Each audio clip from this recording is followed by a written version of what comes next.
day everyone, it's another day, it's another glimpse of our journey. I am Daddy George. I'm Mommy Belly. And welcome to our new journey. Okay, so for today's video, as you can see, meron kami ditong mahiwagang box na kulay itim. Kasi for this video, gagawa tayo ng panibagong unboxing! Pero this time, yung gagawin nating unboxing is medyo special kasi yung i-unbox natin is hindi namin personal na binili. Wala kaming ginastos dito. It's a gift. Yes, it's a gift from our good friend. So may nag-sponsor. Thank you sa nag-sponsor. Shout out to Sai and Alvin. Salamat sa pag-gift. Okay? Puso ka excited. Excited. Sorry. Give you an idea, yung nasa loob ng box na to is a vacuum cleaner. Pero na nagpipindot na dito. Na-miss ko yung ganito kaya lang kasi hindi natin magawa. Parang mas masarap ng ganito. Huwag na kaya tayo mag-unbox. Kaya huwag na natin patagalim pa kung ano nang ginagawa namin dito. Let's start the unboxing.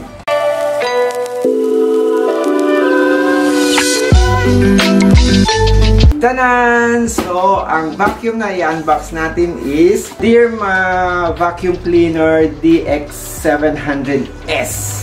So guys, ang gagawin lang natin is a quick unboxing. Wala tayong gagawing review kasi honestly, alam namin na vacuum cleaner siya pero wala kaming thorough idea kung ano yung mga specification niya kasi nga binigay lang to sa amin. So, we will do another separate video para sa review pag actually na ginamit na namin.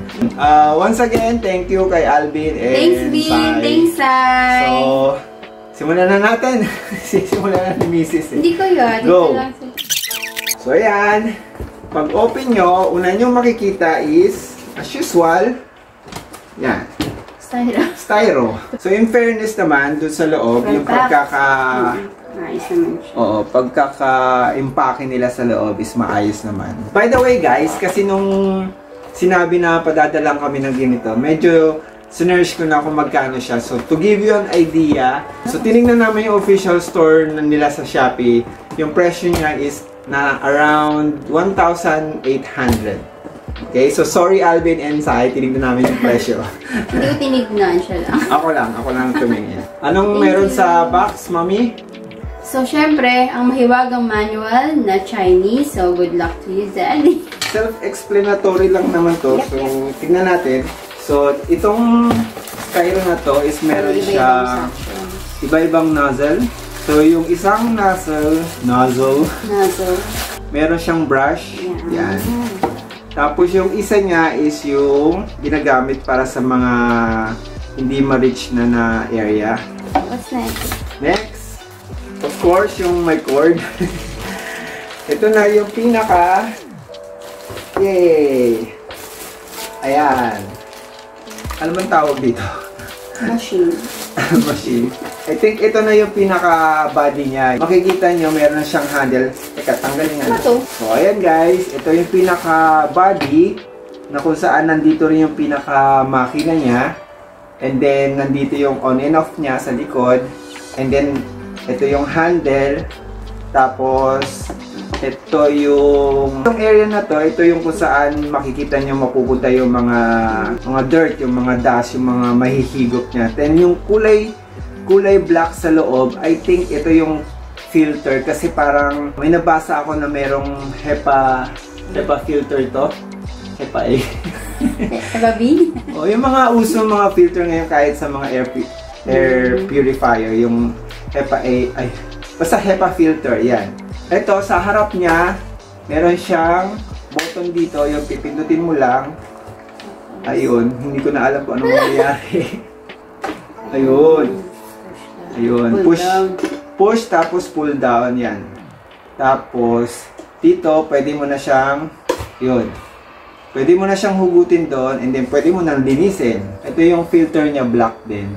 I like black kasi. Really? Yung pag ibabalik mo siya, madali lang kasi meron siyang guide dito sa may gilid. So, itatapat mo lang siya doon sa may guide din doon sa may loob. Tapos, push mo lang siya. Yan. Tapos, ito, meron siyang butas dito na nakakabit dito sa pinaka-body. Tatapat mo lang siya dito. And then, push up. Yun. Yun na. Nakalock na siya. Okay? So, yun yung body. So, mamaya titignan natin kung gagana siya. Tapos, dito sa harap, ito yung kung saan mo kakabit yung mga nozzle. So, ito, for example, yan. Ganyan. And then, yan, mabacuum ka na. Pag yung mga easy to reach lang na area. Tapos, si Mrs., meron siyang hawak na mahaba. Yan. Ito. So, para tayo, ano? Para siyang, parang Terminator. Ganun eh. Ay, daddy! Yan. Sino lalaban? Sino matapang dyan? Sino walang allergy dyan? Parang siyang Armalite eh, no?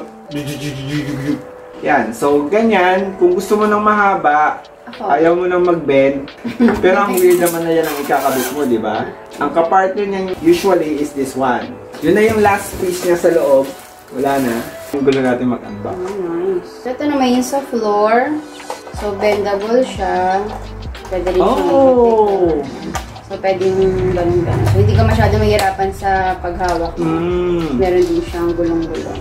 Ayun. Ang maganda sa vacuum cleaner na to, kasi compared na sa dati namin, nabibenta din pala yung una namin, pero hindi siya naiikot ng kagaya nito. So, easy to navigate yung ganito. And then, ang napansin ko kasi, yung pinaka-hollow space siya sa ilalim, from edge to edge yung area na sakop niya. Dati namin, parang ganyan lang, sa gitna lang yung suction part niya. So, kadalasan, pag ang dumi, dumaan lang dito, nagstay lang siya dyan, hindi siya nahihigop doon.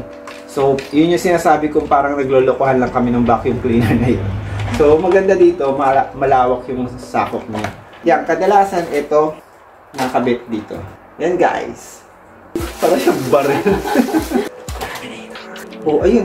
Na ano pa siya nagmumove? Ayun, guys. Oh. Patapos na sana kami pero biglang nahawakan ko siya. Namumove pala to. So, para pag meron kang gustong abutin sa taas, parang support bukod sa hawak mo dito. So, talaga siya para siyang ano, no? Feel na feel na. So, ayun guys, yung lahat ng laman no box ng Deerma vacuum cleaner. And then, ito yung mga parts niya, yung mga pinakita namin kanina. So, next time naman, papakita naman natin kung gaano siya ka-effective, kung yung strong suction niya. Pag sinipag na si Daddy. Kasi ako talaga eh. Oo, bakit? Parang gusto niya eh. So, ayun lang guys. Huli may natutunan kayo sa quick video na to. Kahit na unboxing lang. Pero kung nagbabala kayo na bumili o kung meron magre-regalo sa inyo, kagaya ng sa amin. Isend nyo yung link. Oo, isend nyo yung link. Try namin na hanapin Suggestion yung link. only, ganon. Okay, so at least meron na kayong idea kung anong may expect nyong laman ng box na darating sa inyo. So, ito lahat yon. Okay? So, if you like this video guys, don't forget to give it a thumbs up. What else, Mommy? Please don't forget to like, subscribe, and hit the bell button. Until our next journey! Bye guys!